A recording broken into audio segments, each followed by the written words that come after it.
Jean Piaget and Lev Vygotsky are universally recognized for their contributions to the field of cognitive development. Piaget is credited for his theory of cognitive development in children. His 4 stages of development have influenced teaching practices around the world. He found that children learn through their interaction with the environment and that their mental processing ability increased with each stage. He also believed that cognitive development is universal across cultures and that children think differently in different stages. Whilst agreeing with Piaget, Vygotsky believed that social interaction and language played a fundamental role in cognitive development. He found that children gain social knowledge through language and that human beings use cultural tools to share experiences with each other. His principles on the more knowledgeable other and the zone of proximal development and concepts such as scaffolding and apprenticeship support the concept of collaborative learning and the importance of peer-assisted learning that is used in education today. Lawrence Kohlberg and Carol Gilligan are 2 moral developmental theorists who have made significant contributions to the theories of moral development in children. Kohlberg believed that moral development was based on the principles of fairness and justice, and that children's moral judgment becomes more sophisticated through social interaction with peers and adults. He is best known for his 6 stages of moral development and his use of moral dilemmas such as Heinz's dilemma in order to establish what stage of development a child is in. Carol Gilligan is a feminist and groundbreaking psychologist who, despite working with Kohlberg, disagreed with his theories.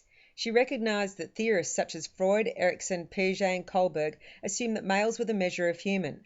She identified that boys and girls think differently and argued that the development of women had been ignored and underdeveloped. She is best known for her book, In a Different Voice, which revolutionized the way psychologists looked at development and her study of the process of coming of age through the eyes of girls.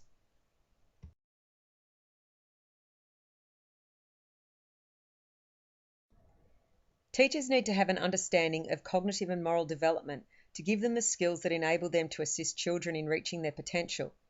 Developmental theorists have provided teachers with multiple perspectives which will help them establish a framework for teaching in the classroom. Understanding child development is a vital component for implementing appropriate developmental practices. As all children are different and develop differently, being able to recognise this helps the teacher understand what level and stage of development a child is at and how that will influence and impact the way the teacher teaches.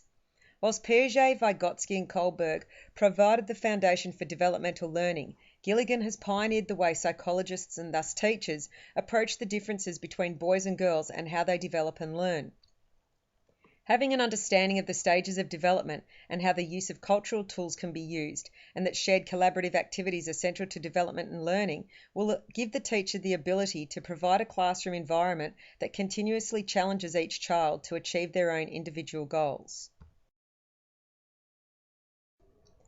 Knowing about these theories of development will help me identify the developmental stages of a child and enable me to structure lesson plans according to their needs. The core of Vygotsky's theory is the belief that children develop as a result of interactions between people in their social environment. My role as a teacher is that of most knowledgeable other, and to offer guidance and assistance when a child is learning. Understanding the role of the MKO and its relationship to the zone of proximal learning will allow me to design a variety of activities that allow a child to draw on their strengths and encourage them to be motivated in the face of new challenges. This knowledge, combined with an understanding of cognitive development stages, will allow me to follow the natural progression of a child's learning as I attempt to foster advancement from one stage to the next. It will also guide me in recognising when a child is ready to be challenged and pushed to the next stage. By year 3, children should be either in or entering Piaget's concrete operational stage, where logical thoughts begin. The aim of this activity is that children are given the opportunity to see and feel how an object may change yet stay the same. The classroom is set up as 4 stations. In groups, the children are shown 2 of the same object. They are asked whether or not they are the same or different and why. One of the pairs of objects is then changed and the children are asked the same questions again. As the teacher and MKO, I am able to assist and encourage any children by giving prompts about what has been discussed in previous lessons. At the end of the activity, we can then discuss as a class what their findings were and how they can apply this knowledge to other objects.